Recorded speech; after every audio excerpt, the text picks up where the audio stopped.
I'm Catherine Dow. It's Friday, July 11th. Today, smoke gets in your eyes. It's so smoky right now. It's enough to drive me back indoors. You just feel the smoke. Wildfire smoke chokes Manitoba. How long will it last? Also today, radio silence. A firebombing destroys a rural radio station. What could be the motive? And driven by distraction. And it's happening in broad daylight. How a group of thieves are operating in Winnipeg's busiest places. What you need to look for.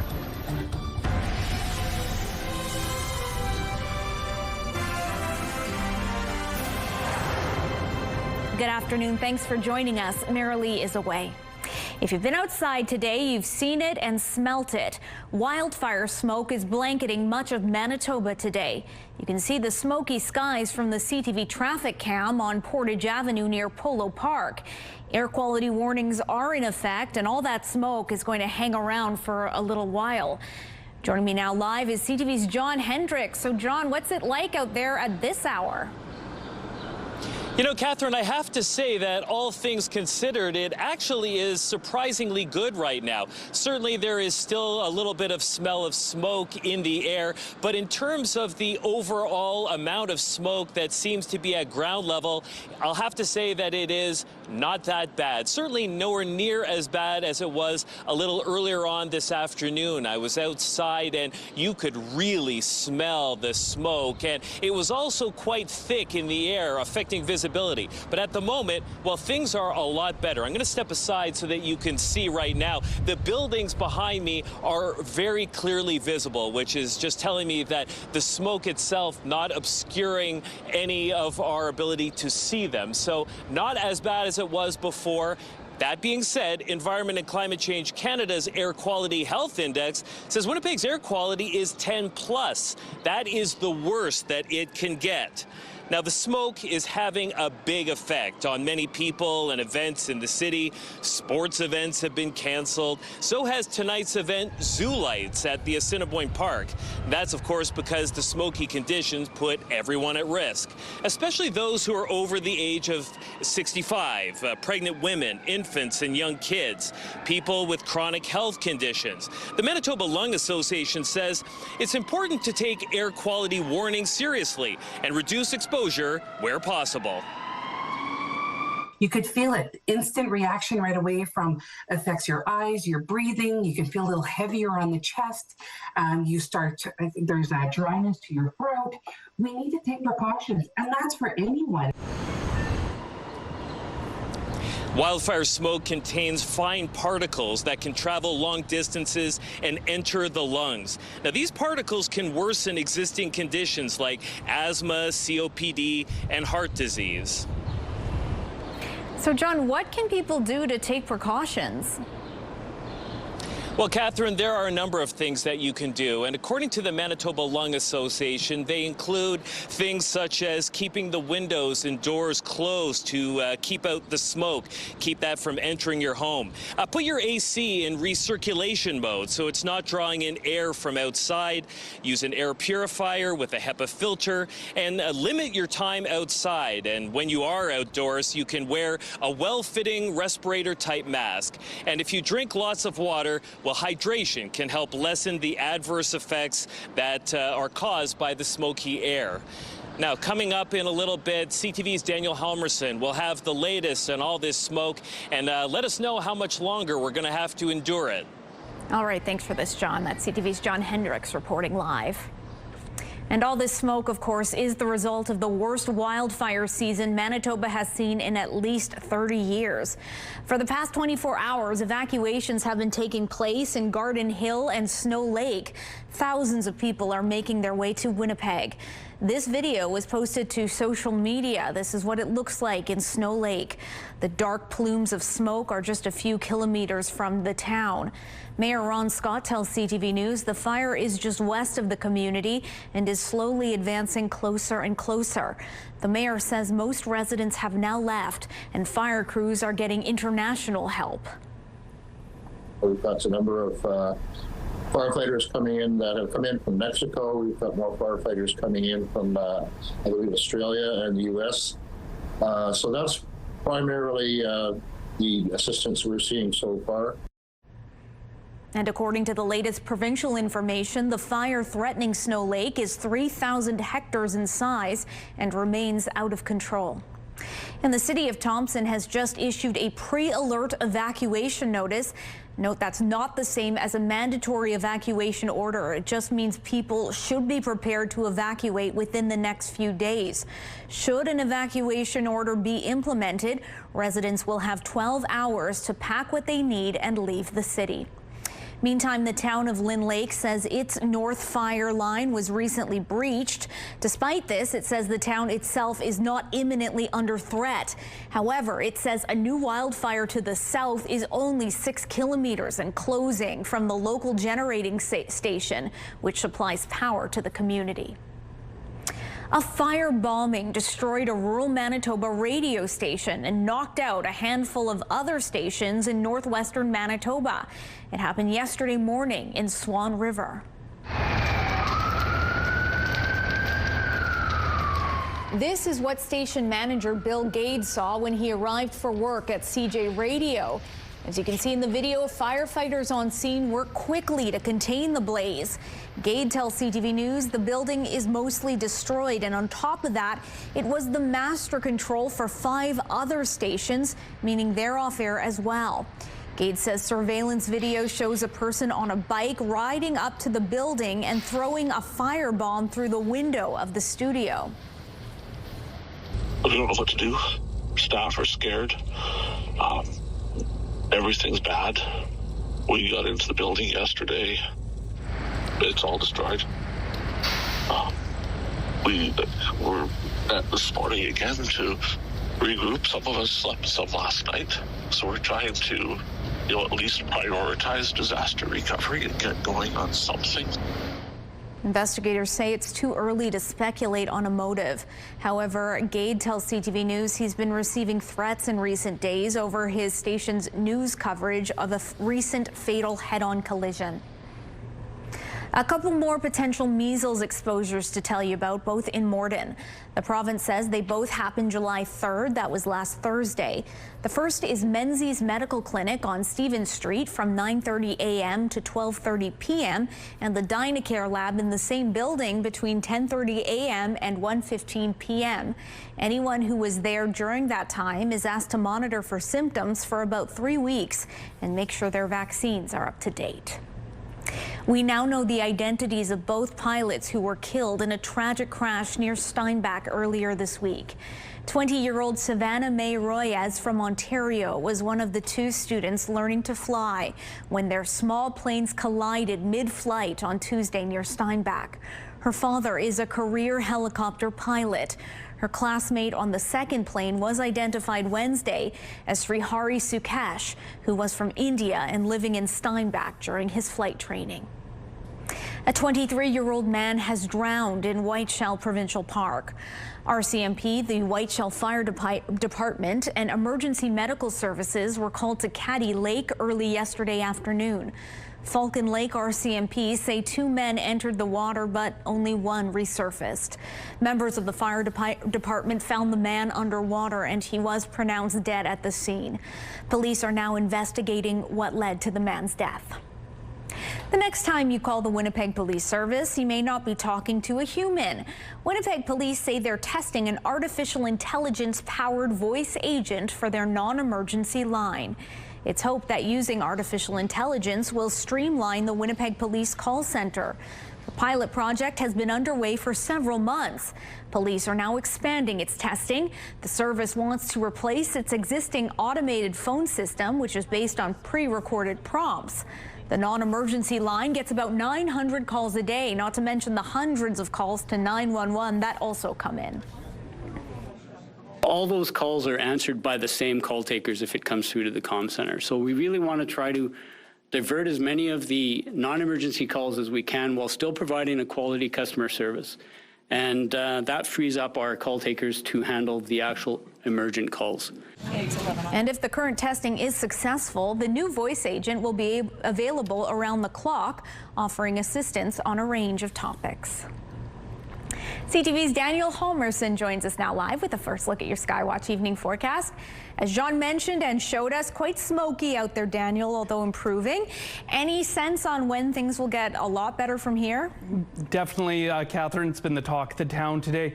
We should see it clear out a little bit tomorrow evening, but likely return as we head into next week.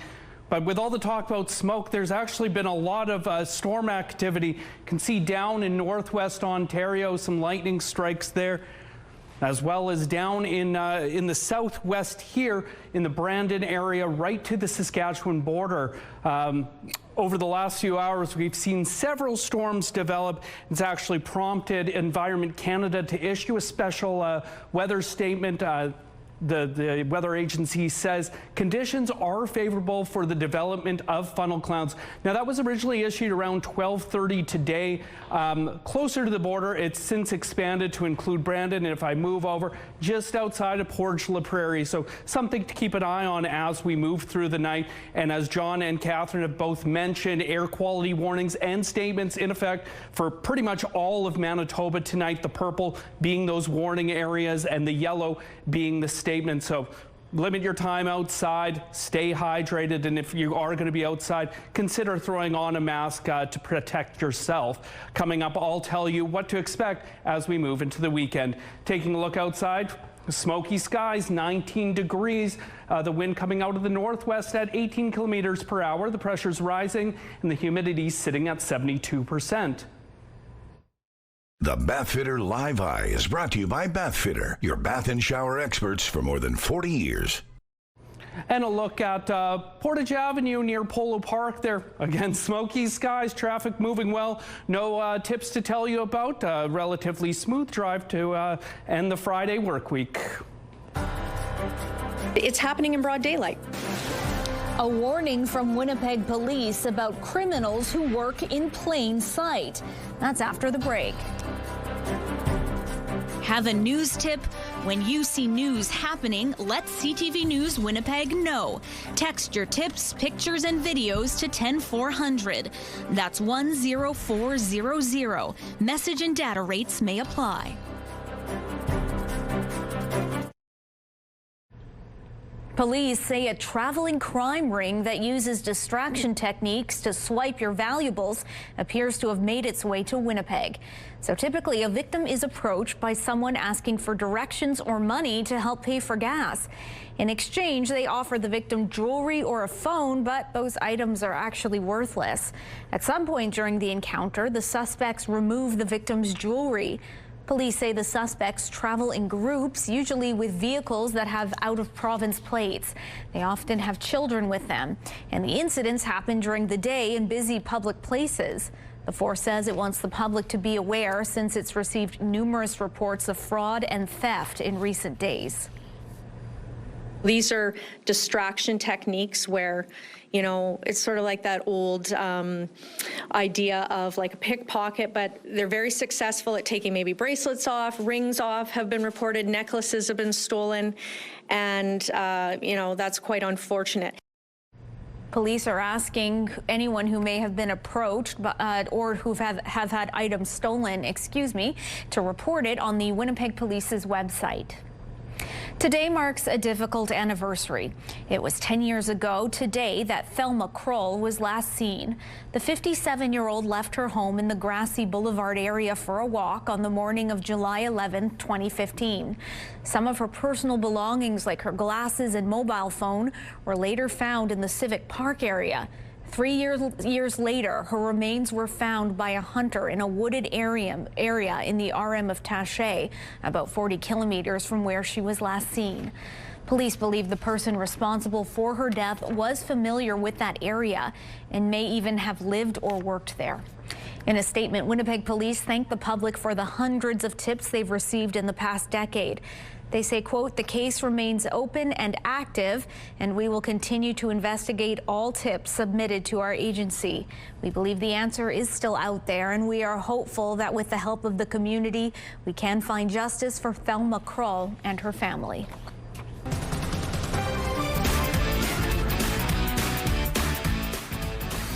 Mickey and his friends will be bringing down the house at the Canada Life Centre when Disney on Ice is coming to Winnipeg. Spotlight is next.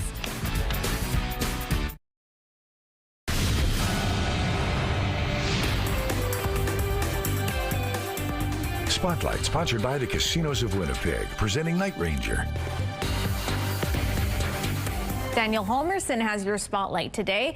So Daniel, we know Folk Fest will be in full swing this weekend at Birds Hill Park, but there's another festival taking place right here in the city. The 25th annual Fish Festival is back at the Forks. If you've ever wanted to cast a line or introduce your kids to the joy of fishing, there's no better time than tomorrow. It's family-friendly celebration of all things angling. You can learn about the world-class fishing we have right here in Manitoba and right here in Winnipeg. Todd Longley, a well-known local fishing guide, will be giving a catfish seminar, and there's so much more. There's going to be filleting demonstrations. There's going to be the World Championship pickerel rig tying contest where every kid wins a prize. We're going to have casting lanes. We're going to have food vendors. We're going to have all kinds of activities there for kids. So bring the kids down. There's going to be so much to see and do. Boat safety, learn about life jackets and all that stuff. Yep. And learn about our world-class fishery we have in our own backyard here in Winnipeg. And best of all, it's free. The Fish Festival is this Saturday from 11 until 3 at the Forks. Looks like a lot of fun. Meanwhile, Mickey and his pals are returning to Winnipeg. That's right. Disney on Ice has announced it's coming to the Canada Life Centre in November. The show is called Let's Dance. Mickey will be rocking the DJ table. You can feel the electric atmosphere as they remix favorite Disney tunes. Besides your favorite Disney friends like Mickey, Minnie, Donald, and Goofy, the show features characters from The Little Mermaid, Moana, and more. They lace up their skates with 6 shows starting November 7th through the 9th. Tickets go on sale July 29th at DisneyOnIce.com. This one's cool too, Daniel. It just got a little bit easier to explore and learn a bit about our province's rich history. Yeah, absolutely. The Manitoba Historical Society has just launched a new app. It's called MHS Insight. It can show you not only where historical buildings, cemeteries, monuments, museums, and other locations are, but their history and cultural significance. It also shows what historic sites are nearby and offers step-by-step directions to find them. MHS Insight is available for free on the App Store or Google Play. Neat stuff. All right, thanks for this, Daniel. You can test your knowledge with Celebrity Jeopardy at 7 and catch a double shot of Fear Thy Neighbors starting at 8. It's all right here tonight on CTV.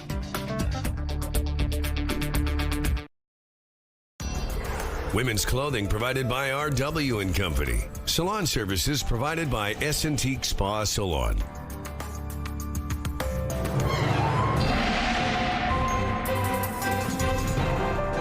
CTV Skywatch weather brought to you by South Beach Casino and Resort. Visit southbeachcasino.ca. Well, after all that heat, it's been a very smoky day here in much of Manitoba, especially in the south today.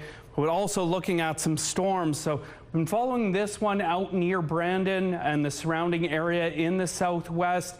We could see some of that move into Winnipeg as we move through the evening. And just over the border in northwest Ontario, there are some severe thunderstorm watches in effect for areas like Fort Frances and Dryden. We'll keep an eye on those. Back in the southwest, of course, a special weather statement. Chance that the conditions could develop into some funnel clouds tonight, so we're going to keep a close eye on that. And as we've talked about earlier in the show, widespread smoke basically throughout all of Manitoba, including down here in the south and parts up in the north near Flin Flon and Thompson. As we look over the next few hours, you can see still some storms could be developing in the south as we move through the night. As we head into Saturday, though, the smoke's going to kick around, but the weather shifts a little bit. Other than smoke, pretty clear in the south as weather activity does move into the north as we head through Saturday into Sunday. Good news down here in the south, fairly sunny on Sunday, and it's expected we could see some of that smoke clear out to end the weekend. And for tonight here in Winnipeg, risk of thunderstorms dipping down to 14 with that smoke kicking around. Tomorrow, high of 25, sunny but smoky with the wind coming out of the west at 10. And UV index, despite all that smoke, it is going to be 8 or very high tomorrow. As we look long range Sunday, mainly sunny, high of 27 for the showers return for Monday and Tuesday. And our first weather pick of the day comes from Pierre. That red dot, of course, is the sun under a smoky sky. And our second, this one's really neat. This is from Mariam out at Caddy Lake, catching part of the storm in that area last night. You can keep on sending those pics to winnipegweather@ctv.ca. Thank you, Daniel. Meanwhile, the Winnipeg Folk Festival is underway at Birds Hill Park. The paper kites are on the main stage in about a half an hour. It's the festival's 50th year. CTV photojournalist Jamie Dowsett was there and shows you what to expect. And of course, we'll see you back here for CTV News at 6. Who'd have thought it when they founded it in 1974 that we would be doing a 50th festival in 2025? It's such a range of artists, about 75 of them from across the world. Big birds flying across the sky. This is really our chance to give them a showcase, introduce them in some cases to Manitoba audiences, or also to bring back favorites that people are happy to see again. And we have things for kids to do that are about watching and participating in music, but also crafts and just other activities because, you know, kids don't always want to sit. We also have Handmade Village, where we have local artisans selling their work. We have food vendors selling their food. We have a tavern so that people can be nice and relaxed and enjoy their time at the festival. And there's a really strong culture at the festival that has maintained all through those decades. And I think it's, you know, I often hear about people feeling like they're coming home when they come to the festival. They know this world. They know how it feels. They feel well taken care of, and they want to take care of each other. And I think that is just a whole magic chemistry that's hard to reproduce.